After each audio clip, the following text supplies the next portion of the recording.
memperpanjang itikaf kita, yaitu untuk mengikuti kajian siang hari ini yang insya Allah nanti akan disampaikan oleh Bapak Tuan Guru Mutamam Khalid LCMA. Temanya saya belum lihat, nanti disesuaikan aja. Tapi yang penting adalah bagaimana kita bisa mengikuti ini dan menambah ilmu pengetahuan kita dan bisa meningkatkan amal ibadah kita di hadapan Allah SWT. Selanjutnya untuk supaya berkahnya acara ini, mari kita buka acara kita dengan sama-sama baca basmalah. Bismillahirrahmanirrahim. Selanjutnya kepada Tuan Guru kami persilakan. Acaranya sampai jam 2 Tuan Guru, nanti 30 menit pertama untuk disampaikan dan nanti sisanya untuk pakai diskusi. Itu kepada beliau kami persilakan.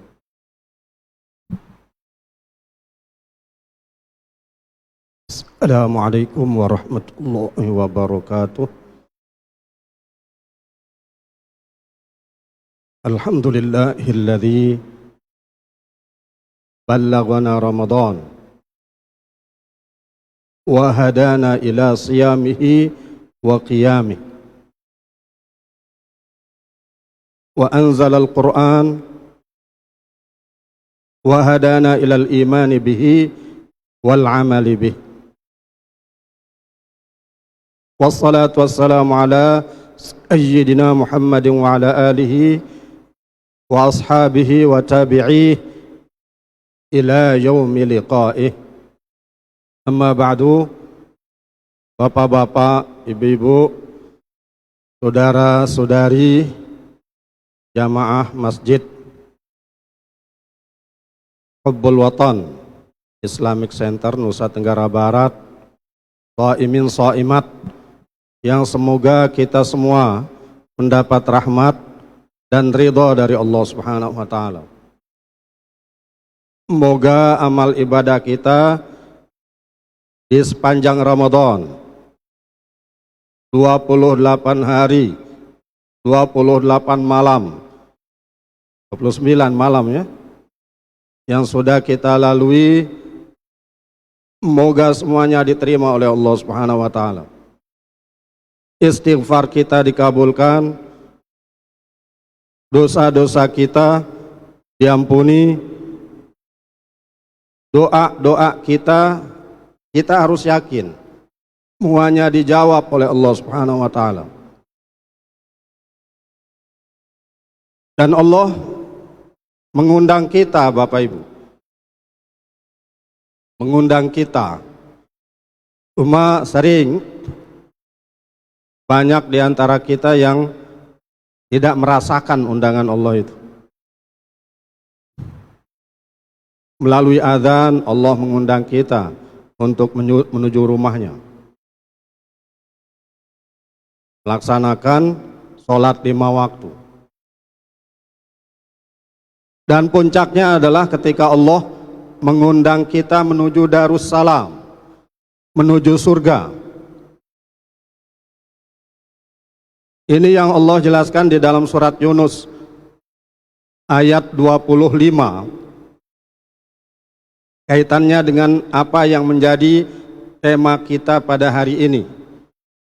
Sebenarnya tanggal 17 ini temanya, karena bertepatan dengan peringatan nuzulul Quran. Tapi karena ada sedikit hal yang perlu dicermati, maka diundur sampai hari ini tanggal 29 Ramadan. Di dalam surat Yunus, jadi tema kita adalah Al-Quran sebagai petunjuk bagi manusia sepanjang hayat. Kira-kira seperti itulah. Di dalam surat Yunus ayat 25 itu Allah mengatakan, Wallahu yad'u ila daris salam wa yahdi man yasha'u ila siratim mustaqim. Allah mengundang. Mengundang siapa? Tentu hamba-hambanya. Kemana? Ila daris salam. Darussalam. Darussalam itu sebutan lain untuk surga. Allah mengundang hamba-hambanya ke surga. Tidak hanya mengundang, tapi Allah berikan petunjuk kepada kita untuk bisa mendatangi undangannya itu, untuk bisa hadir kepada undangannya itu. Ayahdi may yasha'u ila siratim mustaqim, dan dia memberikan petunjuk bagi orang yang ia kehendaki menuju jalan yang lurus, jalan yang akan menyampaikan dia ke surga. Kira-kira bangga enggak Bapak Ibu diundang oleh Allah? Tentu bangga. Apalagi Allah mengundang kita ke surga. Kira-kira ada tidak yang tidak bangga, tidak senang diundang oleh Allah masuk ke dalam surga itu? Ada tidak? Ada. Ada. Siapa yang tidak mau itu? Siapa yang tidak suka itu? Siapa yang tidak bangga itu? Orang yang tidak mengenal Allah sebagai Tuhan. Sama seperti analoginya seperti ini. Bapak lalu Muhammad Iqbal mengundang ke pendopo gubernuran untuk open house besok tanggal 1 Syawal. Ya, ada undangan seperti itu. Bapak Haji lalu Muhammad Iqbal. Ada orang yang bangga untuk diundang. Siapa? Orang yang mengenal Bapak Iqbal itu sebagai gubernur NTB. Itu yang akan bangga, itu yang akan senang untuk diundang atau diundang oleh Bapak Iqbal itu. Ada orang yang tidak bangga dan menganggap itu sebagai sesuatu yang biasa. Apalagi kalau dia menganggap, ini Muhammad Iqbal teman saya. Orang yang tidak kenal Muhammad Iqbal itu sebagai gubernur, dia akan menganggap, ini pasti Muhammad Iqbal teman saya ini. Jadi dia tidak menganggap itu sebagai sesuatu yang membanggakan. Apalagi orang yang tidak mengenal, dia tidak akan bangga diundang oleh Bapak lalu Muhammad Iqbal yang gubernur itu, karena dia tidak tahu Pak Muhammad Iqbal itu sebagai gubernur. Begitu pula halnya dengan undangan Allah. Ada orang-orang yang tidak senang, yang tidak bangga mendapat undangan dari Allah. Orang-orang yang tidak mengenal Allah sebagai Tuhan. Tentu kita di masjid ini adalah orang-orang yang beriman kepada Allah. Keimanan kita didasari dengan pengenalan kita terhadap Allah Subhanahu wa taala. Maka ketika kita diundang oleh Allah, ada kebanggaan yang luar biasa di dalam hati kita. Tidak hanya Allah yang mengundang, tapi undangannya kemana itu? Ke surga. Allah mengundang kita ke surga. Dan ini, undangan-undangan ini hanya diberikan oleh Allah ada orang yang ia kehendaki. Dan undangan ini disertai dengan surat undangan. Surat undangan itu di dalamnya ada alamat Darussalam itu, ada alamat surga itu. Di mana alamat surga itu Bapak Ibu? Di mana? Di dunia, di akhirat. Maka kalau ada orang yang menganggap surga itu di dunia, itu orang yang kepusa itu. Orang tersesat. Dan itu orang kafir yang menganggap surga itu di dunia. Maka mereka melampiaskan keinginan nafsunya di dunia ini karena menganggap dunia ini adalah surga atau surga itu di dunia. Orang-orang yang kepusa, orang-orang yang tersesat. Bagi orang yang beriman, surga itu alamatnya di akhirat. Kemudian tidak hanya alamat surga itu yang ada di undangan itu, tapi rute-rutenya. Allah jelaskan di undangan itu. Ada rute utama yang harus kita jalani agar kita bisa sampai ke surga itu. Ada juga rute pendukung. Rute utama itu apa? Perintah-perintah yang Allah wajibkan. Salat 5 waktu, puasa di bulan Ramadan, zakat bagi yang punya lebihan harta, kemudian haji bagi orang yang mampu. Itu rute utama untuk bisa sampai ke Darussalam itu. Kemudian ada rute-rute pendukung. Apa itu? Amalan-amalan sunnah. Di bulan Ramadan ada sholat tarawih, sholat witir. Kemudian di sepanjang malam ada sholat tahajud dan sholat-sholat sunnah yang lain. Di luar bulan Ramadan ada puasa-puasa yang kita disunnahkan. Ini rute-rute pendukung yang bisa menjadikan kita lebih cepat menuju Darussalam itu. Bapak Ibu, jadi surat undangan itu sudah nerima Bapak Ibu? Surat undangan dari Allah. Sudah ya? Sudah, apa itu? Hah? Dipanggil tiap hari. Azan itu menuju masjid itu. Surat undangan itu adalah Al-Quran. Al-Quran. Di situ alamat surga itu. Di dalam Al-Quran itu ada rute-rute yang harus kita tempuh untuk bisa sampai ke surga itu. Kemudian kaitannya dengan Al-Quran sebagai petunjuk untuk kita bisa sampai dengan selamat ke surga itu.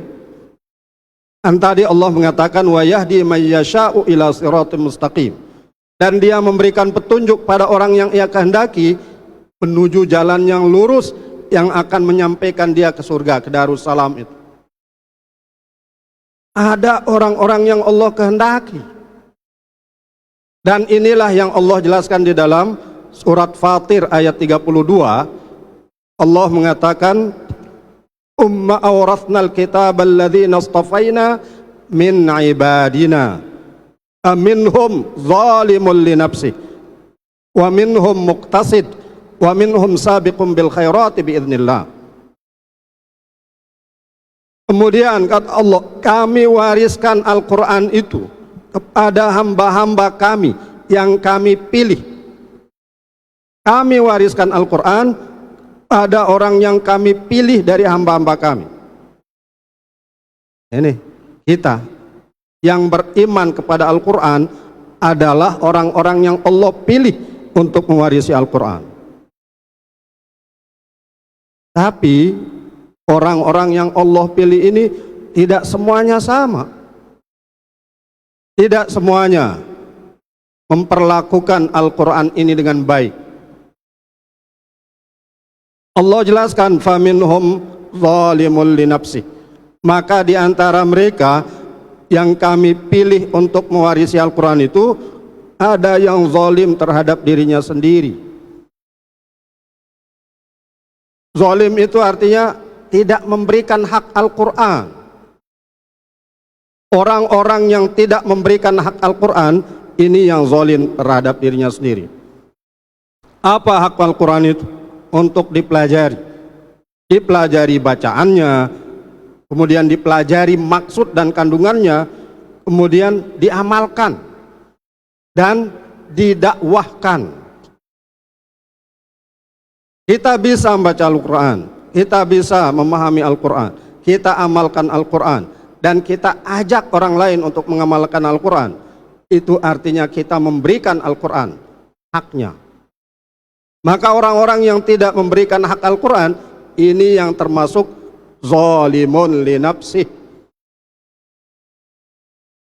Ini orang ini masuk surga juga, masuk surga tapi bisyafa'ah. Dia bisa sampai ke surga itu, tapi dengan syafaat dari Allah, dari Rasulullah SAW. Syafaat dari Rasul tentu sesudah dia dibakar dulu di dalam neraka. Karena orang yang akan masuk ke dalam surga itu tidak semuanya mulus perjalanannya, langsung masuk, tidak. Ada orang yang mampir dulu di neraka. Ini para pewaris Al-Quran itu, ada yang zalim terhadap dirinya sendiri, masuk neraka dulu. Dan nanti ketika dosa-dosanya sudah dibersihkan, di dalam neraka itu dikeluarkan oleh Allah dan dimandikan di Nahrul Hayat, di sungai kehidupan, untuk membersihkan bekas-bekas pembakaran di neraka itu. Tapi ada yang tidak bisa hilang, di dahinya itu. Di dahinya ada tulisan. Tulisan apa? Tulisan ya semacam gelar lah itu. Gelar. Apa tulisannya? Jahannamiyun katanya. Jahannamiyun, orang-orang yang tadi sudah mampir neraka Jahannam. Itu tertulis di sini, di dahinya. Alumni neraka Jahannam. Ini orang yang zalim terhadap dirinya sendiri, yang tidak tahu hak Al-Quran dan tidak memberikan hak Al-Quran. Kemudian ada orang yang muktasid, wa minhum muktasid. Ada orang yang muktasid. Muktasid itu apa? Orang yang perhitungan, orang yang ekonomis. Perhitungan. Perhitungannya bentuknya gimana?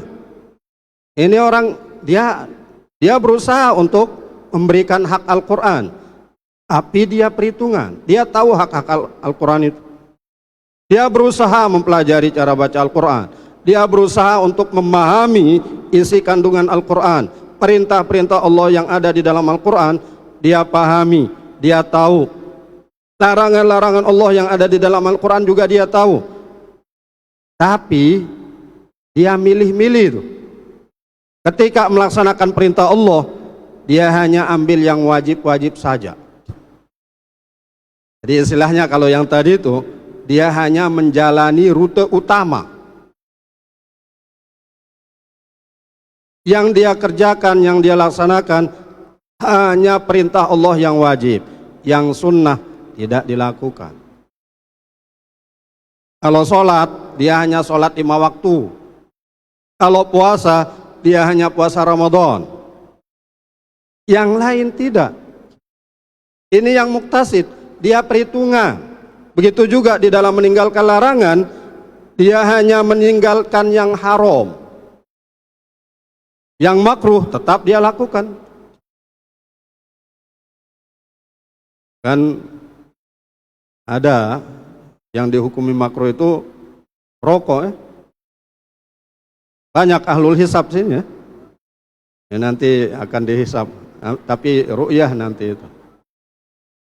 Mereka akan melakukan sidang isbat. Banyak ahlul hisab ya. Nanti masuk surga juga itu. Di surga ini para perokok ini nyari rokok guys. Sampai di surga dia nyari rokok itu. Dikasih rokok. Tapi penjaga surga bilang, "Mas, saya cuma bisa ngasih rokok, nggak bisa ngasih apinya, karena nggak ada api di sini. Kalau mau api di sebelah." Nah, ini orang yang hanya ketika meninggalkan larangan yang haram-haram saja, yang makruh tetap dilakukan. Ini yang muktasid. Orang ini akan masuk surga birrahmah, dengan rahmat Allah, dengan kasih sayang Allah. Kemudian ada yang ketiga, ini yang paling baik, dan mudah-mudahan kita masuk di dalam kategori ini. Siapa? Wa minhum sabiqum bil khairat biiznillah. Dan di antara mereka yang kami warisi Al-Quran itu, ada orang yang sabiqum bil khairat biiznillah. Orang yang berlomba-lomba, orang yang ingin terdepan, orang yang ingin lebih dulu di dalam melakukan kebaikan. Orang yang dulu-duluan di dalam melakukan kebaikan. Tapi jangan disalahpahami ini. Nanti dimaknai sabiqum bil khairat itu dengan cepat-cepatan di dalam sholat tarawih. Sampai-sampai 20 rakaat hanya dalam 6 menit. Bukan itu maksudnya sabiqum bil khairat itu. Artinya ketika ada ajakan untuk kita melakukan kebaikan, kita yang terdahulu. Kita berlomba-lomba. Ini orang yang sabiqum bil khairat. Mereka ini dijelaskan oleh Sayyidina Abdullah bin Abbas radhiyallahu anhuma adalah orang-orang yang sangat memahami dan memberikan hak Al-Quran sepenuhnya sesuai dengan kemampuan. Dia pelajari baca Al-Quran, dia pahami maknanya, dia tadabburi, dia amalkan semua yang ia mampu amalkan dari ayat-ayat Al-Quran itu. Perintah Allah tidak hanya yang wajib yang dia laksanakan, tapi juga yang sunnah. Larangan Allah bukan hanya yang haram yang dia tinggalkan, tapi juga yang makruh. Dan dia ajak orang lain untuk mengamalkan perintah Allah dan melarang orang lain untuk meninggalkan larangan Allah. Ini yang sabiqum bil khairat biiznillah. Orang ini nanti masuk surganya bukan bisyafa'ah, bukan birrahmah, tapi bighairi hisab. Tanpa hisab. Kenapa? Karena dia sendiri tidak perhitungan terhadap Allah. Dia tidak perhitungan kalau melakukan perintah hanya yang wajib. Itu perhitungan. Dia tidak perhitungan seperti itu. Maka ketika dimasukkan surga oleh Allah, Allah tidak perhitungan. Allah tidak memperhitungkan amal-amal dari orang ini. Ini yang sabiqum bil khairat. Allah turunkan Al-Quran untuk kita bisa sampai dengan selamat ke Darussalam, ke surga itu. Ini artinya Al-Quran ini adalah tanda cinta, tanda sayang dari Allah Subhanahu wa Ta'ala terhadap anak keturunan Nabi Adam alaihissalam. Tapi banyak orang yang tidak merasa disayang oleh Allah, tidak merasa dicintai oleh Allah, maka dia abaikan surat cinta dari Allah itu. Dia abaikan Al-Quran itu. Dia tidak mau mempelajarinya. Cara bacanya saja dia tidak mau pelajari, apalagi untuk berusaha memahami makna-maknanya, apalagi untuk mengamalkannya. Tapi dia beriman. Dia beriman kepada Al-Quran ini adalah kitabullah. Hanya itu yang menjadi bekalnya dimasukkan surga oleh Allah Subhanahu wa Ta'ala. Maka kita yang ingin Allah memasukkan kita ke dalam surga bighairi hisab, tentu akan menjadikan Al-Quran ini sebagai doman dan petunjuk hidup, karena memang itu tanda cinta dari Allah Subhanahu wa Ta'ala, dan dia merupakan mukjizat abadi yang diturunkan oleh Allah Subhanahu wa Ta'ala dan Nabi kita Nabi Muhammad sallallahu alaihi wasallam. Memang Allah mengatakan hudan linnas. Al-Quran ini adalah hudan linnas. Kemudian ada hudan lil muttaqin. Tapi kalau kita merujuk kepada tafsir, diantaranya adalah tafsir Imam Ibnu Katsir, hudan linnas itu juga termasuk bukan semua manusia. Ada yang mengatakan seperti itu, tapi manusia-manusia yang beriman. Al-Quran itu menjadi petunjuk bagi manusia-manusia yang beriman, yang kemudian diterjemahkan, ditafsirkan oleh Allah sendiri di dalam awal surat Al-Baqarah itu dengan mengatakan hudan lil muttaqin. Tapi juga ada yang mengatakan untuk semua manusia Al-Quran ini sebagai petunjuk, termasuk bagi siapapun yang ingin mempelajari Al-Quran, termasuk mereka yang tidak beriman tapi ingin mengetahui apa yang tertera di dalam Al-Quran itu. Allah akan berikan petunjuk, baik petunjuk yang nanti akan menjadi awal dari penemuan. Misalnya kan banyak ilmuwan-ilmuwan yang mempelajari Al-Quran yang kalau ada yang dengan motivasi duniawi dia akan sampai kepada apa yang dia inginkan. Ada yang memang motivasinya untuk mencari kebenaran, maka dia akan menjadikan Al-Quran itu sebagai tunjuk untuk dia mengenal Allah Subhanahu wa Ta'ala. Maka sampai hari kiamat Al-Quran ini akan tetap menjadi petunjuk, baik bagi manusia secara keseluruhan ataupun bagi orang-orang yang beriman dan yang bertakwa kepada Allah Subhanahu wa Ta'ala. Maka kesadaran bahwa Al-Quran ini adalah surat cinta dari Allah yang dengannya kita bisa sampai masuk ke dalam surga yang kita harapkan bighairi hisab itu. Dengan kesadaran itu mulailah kita untuk sering-sering membaca Al-Quran, kemudian mentadabburi makna-makna Al-Quran dan berusaha untuk mengamalkan Al-Quran sesuai dengan kemampuan kita. Inilah orang-orang yang dikatakan oleh Rasul sebagai ahlullah. Rasulullah SAW mengatakan, inna lillahi ahlina minan nas. Sungguhnya Allah itu punya keluarga di antara manusia itu. Siapa itu? Para sahabat bertanya, manhum ya Rasulullah? Siapa keluarga Allah di antara manusia itu? Ahlul Quran. Keluarga Allah di antara manusia itu adalah Ahlul Quran.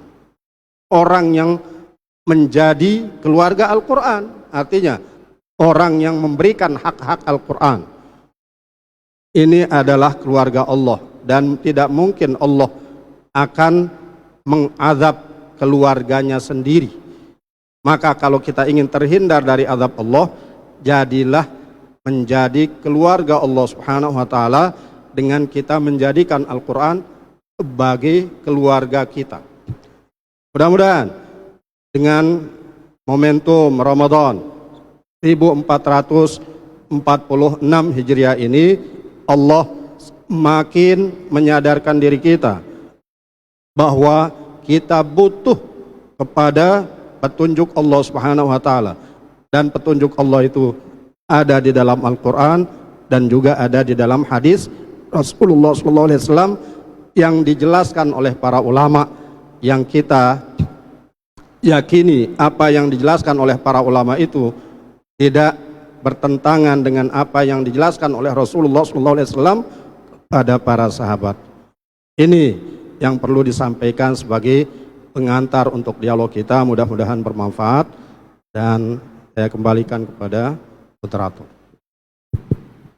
Terima kasih Tuan Guru, sangat menarik sekali pada kajian siang hari ini, dan kita punya waktu 30 menit untuk berdiskusi, berdialog. Itu kepada untuk tahap awal mungkin 3 orang dulu, dari kiri saya, kanan tengah saya, dan sebelah kanan kiri tengah. Ya, silakan. Dari sebelah sini tadi.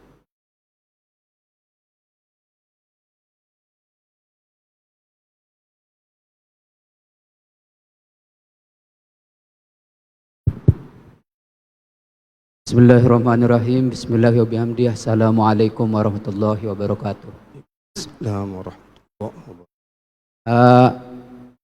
Pernah Tiang mendengar satu statement dari seorang ulama yang mengatakan bahwa ini kayaknya berlawanan dengan yang disampaikan oleh Tuan Guru tadi, bahwa surga itu adanya di akhirat. Sementara beliau mengatakan bahwa surga itu dari dunia kita sudah rasakan. Dia bilang alasannya adalah yang dirasakan di surga itu berisi kedamaian dan kenyamanan, sehingga ketika kita sudah dikaruniai surga di dunia ini, kita juga merasakan ketika hati kita nyaman, kehidupan kita aman, tentram. Ya, itulah surga yang insya Allah jika dibarengi dengan ketaatan kepada Allah akan mengantarkan kita ke surganya di akhirat. Kira-kira seperti itu. Kemudian yang kedua, yang mau menanyakan ungkapan seorang ulama juga yang pernah tiang dengar dan tiang baca di medsos, bahwa orang yang masuk surga itu tidak mesti orang Islam, dia sampaikan. Nah, kira-kira bagaimana pandangan Tuan Guru terkait dengan statement itu, dengan alasan ulama ini mengatakan bahwa yang dijelaskan dalam Al-Quran itu tidak ada yang langsung menyentuh bahwa penduduk surga itu adalah orang Islam sendiri. Tapi ketika dia mengamalkan amal soleh dan mengakui bahwa Allah itu Tuhan, maka dia akan dimasukkan ke surga. Cuman itu, terima kasih, mohon pencerahannya. Terima kasih atas segala kesempatan. Wallahul muwaffiq wal hadi ila sabilir rasyad. Wassalamualaikum warahmatullahi wabarakatuh. Waalaikumsalam warahmatullahi.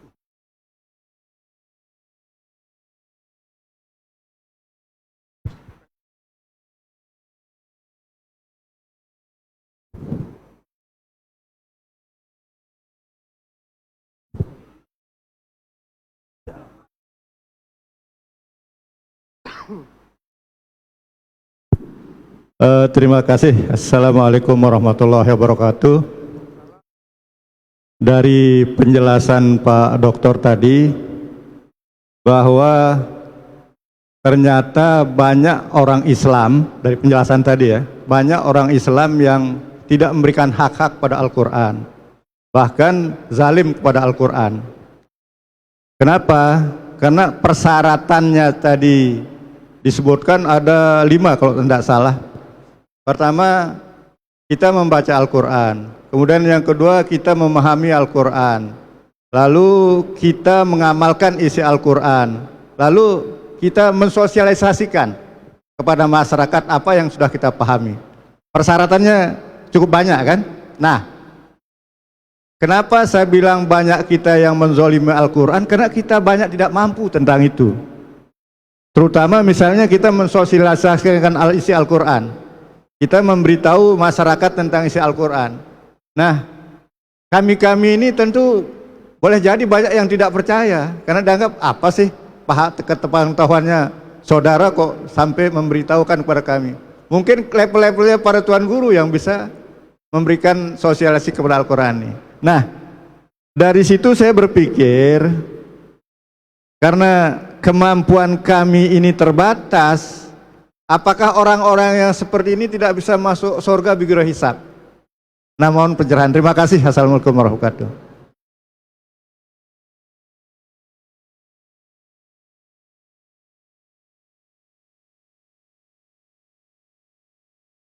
Assalamualaikum warahmatullahi wabarakatuh. Tiang tanya singkat langsung aja, Pak Ustadz. Bisakah kita disafaat dengan Rasulullah karena Allah belum mengenal kita, dan kita juga belum mengenal diri sendiri? Karena kalau kita belum mengenal diri sendiri, tentu Allah akan belum mengenal kita. Itu aja. Terima kasih. Assalamualaikum warahmatullahi wabarakatuh. Waalaikumsalam warahmatullahi wabarakatuh. Baik, yang pertama tadi kaitannya dengan surga. Jadi disampaikan alamat surga itu di akhirat. Ada ustadz yang bilang di dunia itu sudah ada surga. Hati yang tenang, kemudian hati yang damai itu dikatakan sebagai surga. Itu bisa didapati oleh orang-orang kafir juga.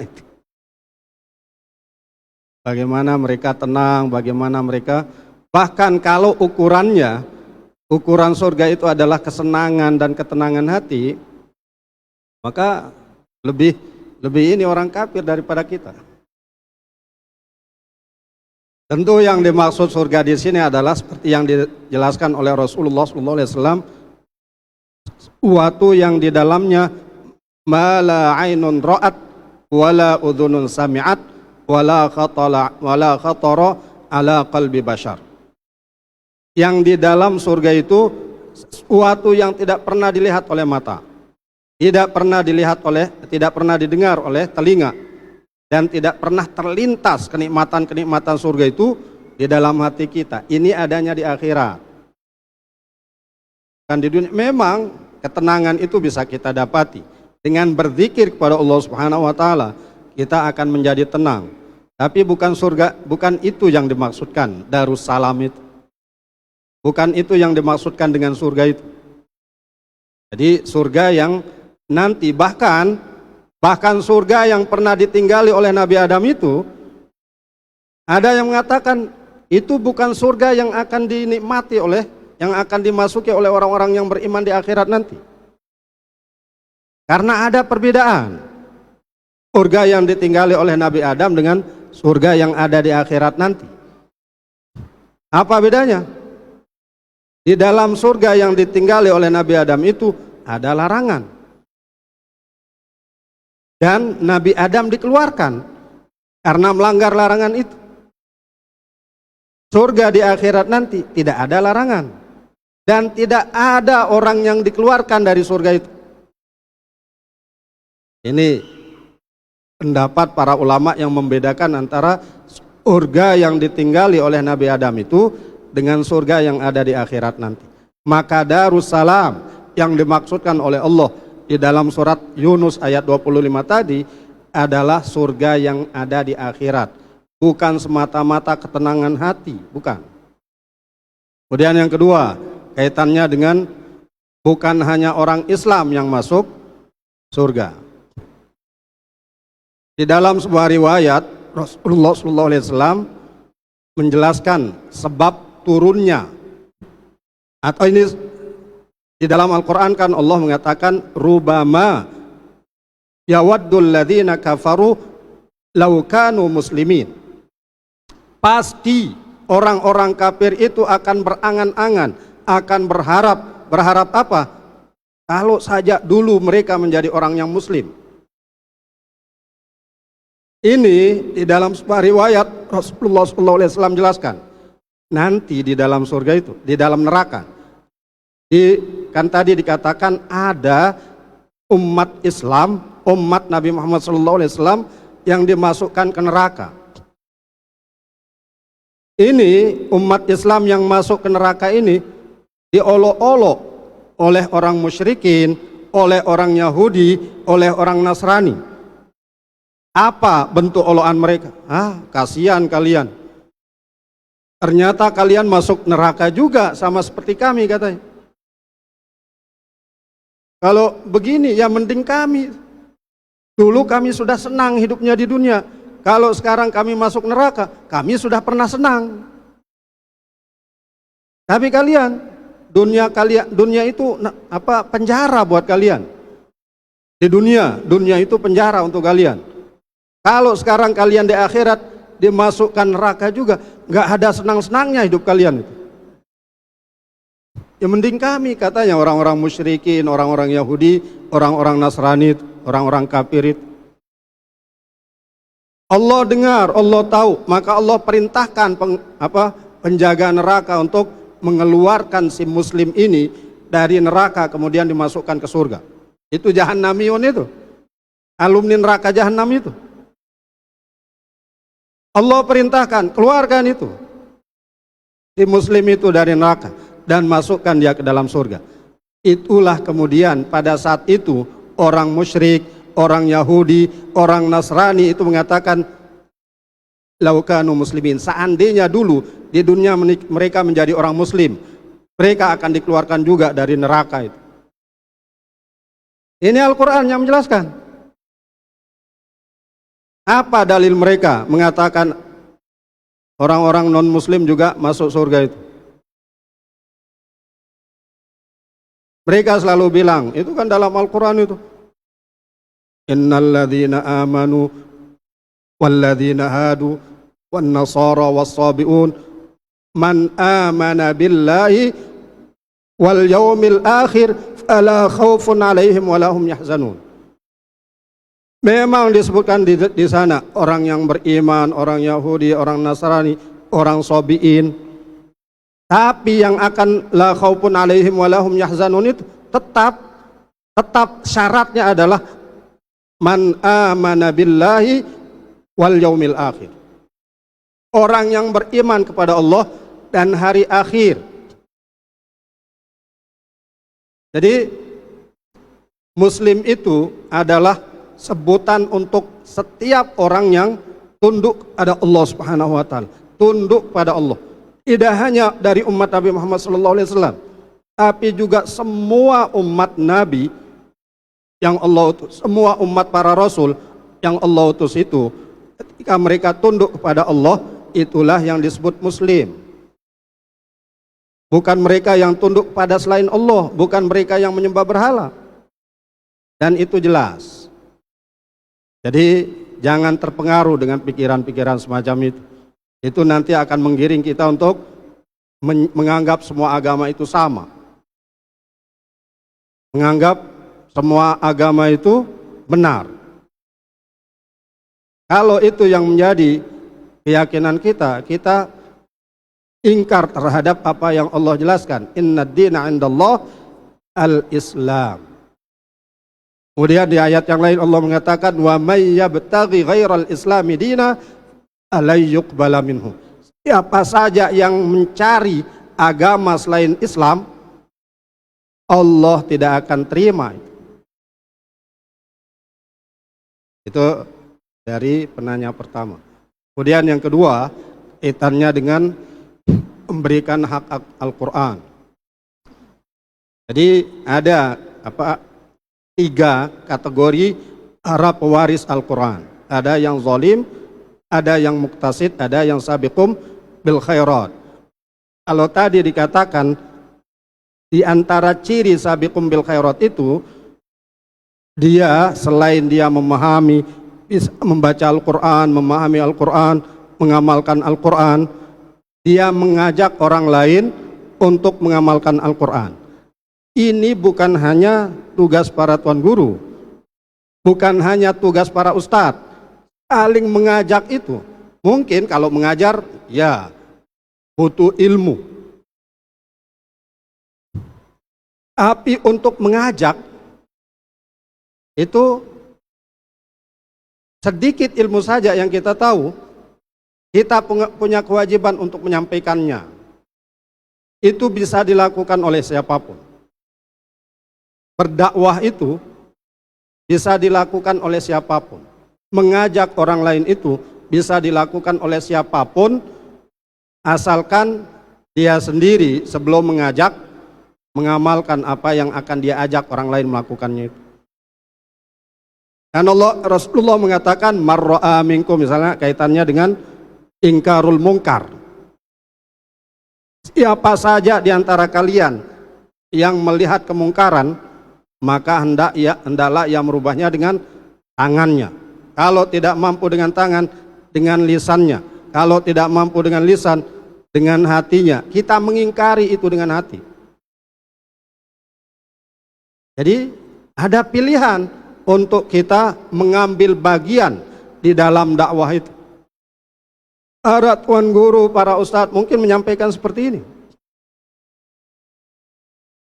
Kita yang punya kemampuan terbatas, sampaikan apa yang kita amalkan dari Al-Quran itu dengan kita mengajak paling tidak keluarga kita. Ini keluarga kita, anak dan istri kita, kemudian tetangga-tangga kita. Jangan berharap untuk diikuti. Karena kewajiban kita itu bukan untuk menjadikan orang mengikuti kita. Kewajiban kita apa? Mendakwahkan, menyampaikan. Jangankan para tuan guru, para ustadz yang manusia biasa. Tugas para nabi dan rasul juga hanya menyampaikan, berdakwah. Adapun menjadikan orang itu patuh, nurut, mau kita ajak, itu bukan tugas para nabi dan rasul. Itu haknya Allah Subhanahu wa taala. Maka dakwahkan dari Al-Quran yang sudah kita amalkan itu kepada orang terdekat kita sesuai dengan kemampuan kita. Jadi insya Allah itu juga akan termasuk dalam sabiqum bil khairat itu. Jadi jangan tunggu jadi tuan guru, jangan tunggu jadi ustadz untuk kita mengajak orang lain.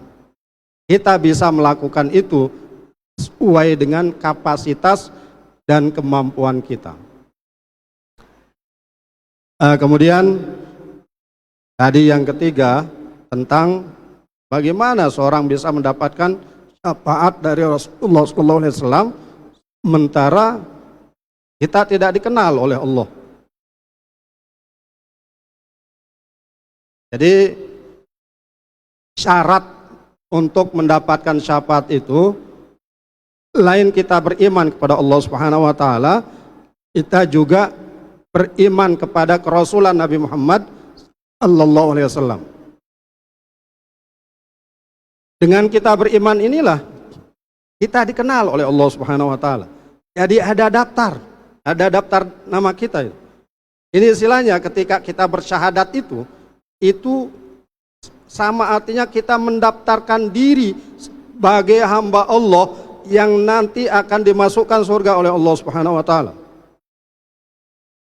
Dengan kita bersyahadat itu cara kita mendaftarkan diri di daftar orang-orang yang akan dimasukkan surga oleh Allah dan di daftar orang-orang yang akan mendapatkan syafaat dari Rasulullah sallallahu alaihi wasallam. Kaitannya dengan ya bagaimana kita dikenal nggak oleh Allah? Ya tentu Allah akan mengenal kita. Dan Rasulullah SAW itu akan sangat mengenal kita dengan kita memperbanyak sholawat kepada beliau. Karena setiap kita bersolawat, sebagaimana yang dijelaskan di dalam sebuah riwayat, setiap kita bersolawat itu ada malaikat-malaikat yang Allah tugaskan secara khusus untuk menyampaikan salam kita kepada Rasulullah SAW. Ini nanti yang akan melaporkan malaikat ini, yang akan melaporkan, ya Rasulullah, ini umatmu, namanya ini, nama orang tuanya ini. Ya jangan kira malaikat-malaikat ini tidak tahu nama kita. Nanti itu disampaikan nama kita oleh malaikat ini kepada Rasulullah SAW. Jadi ada keyakinan gimana Rasulullah SAW sudah wafat, gimana akan mengenal kita, mendengar sholawat kita. Jadi wafatnya para nabi dan rasul, wafatnya pada para wali itu bukan berarti mereka mati dan tidak mengetahui apapun dari apa yang dilakukan oleh manusia yang masih hidup. Jadi hanya berpindah alam saja itu. Orang yang meninggal dunia itu hanya berpindah alam, dari alam dunia ke alam barzakh. Jangankan para nabi dan rasul, setiap orang yang dikubur itu hidup. Cuma kehidupannya berbeda dengan kehidupan di dunia. Maka Rasulullah SAW itu akan mendapatkan salam dari malaikat yang ditugaskan itu untuk menyampaikan salam kita, para umatnya ini. Semakin kita banyak membaca sholawat kepada Rasulullah SAW, semakin sering Rasulullah SAW mendengar nama kita. Makanya Rasulullah SAW mengatakan, orang yang terdekat di antara kalian nanti posisinya dengan saya adalah orang yang paling banyak membaca sholawat untuk saya. Jadi ada orang-orang yang banyak memperbanyak bacaan sholawat. Jadi sebagaimana sholawat kita, sebegitulah kedekatan kita kepada Rasulullah SAW. Dan Rasulullah SAW pasti akan memberikan syafaat pada umatnya.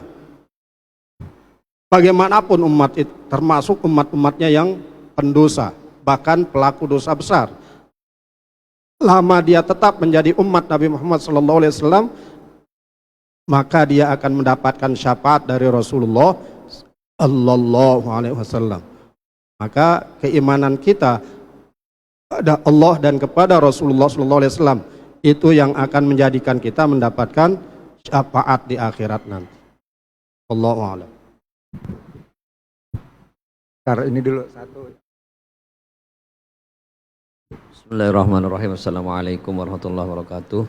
Langsung saja Bapak Tuan Guru, ini terkait dengan persoalan-persoalan yang kita hadapi ya secara umum di bangsa kita lah ya, mulai dari di atas yang banyak korupsi, banyak utang negara kita, juga di masyarakat kita anak-anak terjejali dengan game online, kemudian belum pinjol dan lain sebagainya, minuman keras terjual bebas, banyak sekali persoalan-persoalan kita. Dan tentunya Al-Quran ini akan menjadi petunjuk, menjadi solusi bukan hanya untuk pribadi tapi juga untuk kelompok atau negara bahkan bangsa mungkin Bapak Tuan Guru. Tapi kenapa kita justru memilih sistem yang lain, baik sistem politik, ekonomi, pendidikan kita semuanya sekuler, kita tidak memakai petunjuk dari Al-Quran. Dan ini apakah nanti kita termasuk, mungkin agak sulit masuk dalam kategori sabiqum bil khairat, ini apakah kita ini bangsa yang zalim atau muktasid atau di luar itu bahkan Bapak Tuan Guru, karena kita tidak mau memakai petunjuk-petunjuk dari Al-Quran. Demikian mungkin sedikit. Assalamualaikum warahmatullahi wabarakatuh.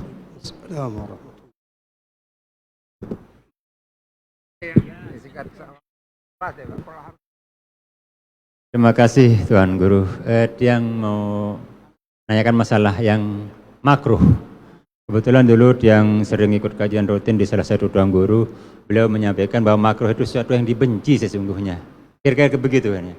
Lalu kaitannya dengan merokok, hanya waktu itu sempat banyak, tapi lama-lama kembali juga itu ahli hisab itu menjamur di teman-teman saya itu, bukan orang lain ini. Terima kasih, mohon penjelasan masalah makruh itu aja. Sedikit lagi Tuan Guru mengenai dosa besar, orang melakukan dosa besar apakah bisa masuk surga bighairi hisab? Itu aja pertanyaannya.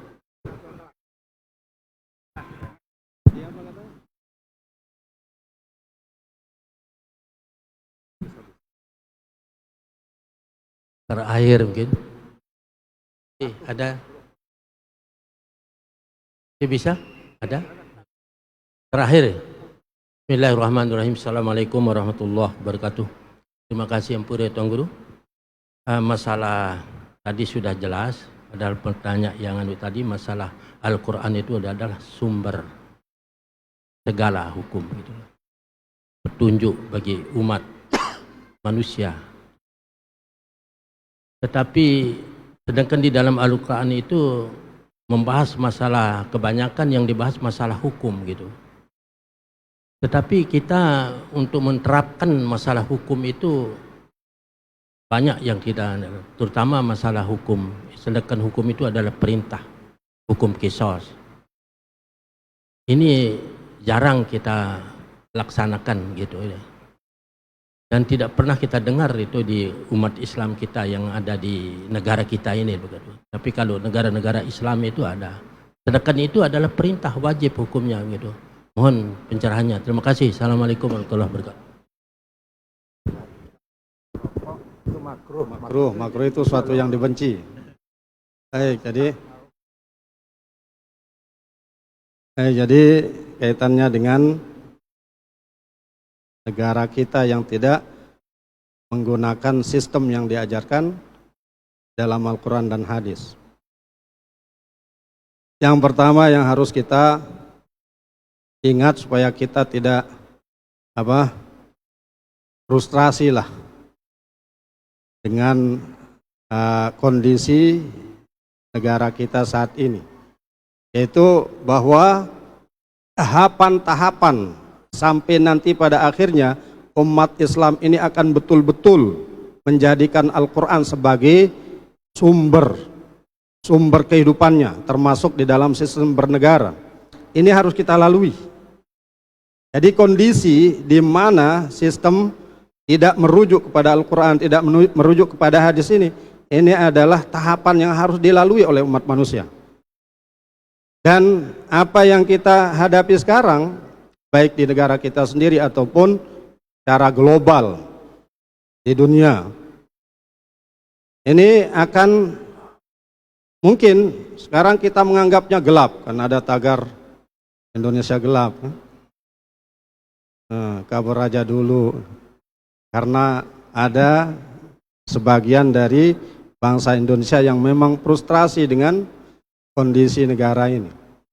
Ya, salah satunya itu karena kita tidak kembali kepada sistem Al-Quran. Dan seperti tadi, kita harus sadar ini akan terjadi. Karena yang sudah dijelaskan oleh Rasulullah SAW, periode-periode, masa-masa di mana umat Islam ini akan dipimpin diantaranya oleh pemimpin-pemimpin yang zalim, pemimpin-pemimpin yang bodoh, pemimpin-pemimpin yang kekanak-kanakan. Ini akan terjadi. Maka dengan kesadaran seperti itu, nah kita berserah diri kepada Allah. Tapi bukan berarti kita ikut dengan arus itu. Kita harus tetap menjaga diri dan keluarga kita. Apa yang disebutkan di dalam ayat surat Fatir ayat 32 tadi, itu secara personal. Secara personal. Artinya kita tetap bisa menjadi orang sabiqum bil khairat dalam keadaan negara yang seperti ini.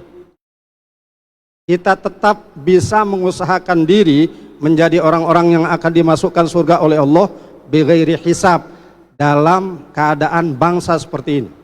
Secara personal kita bisa mengusahakan itu.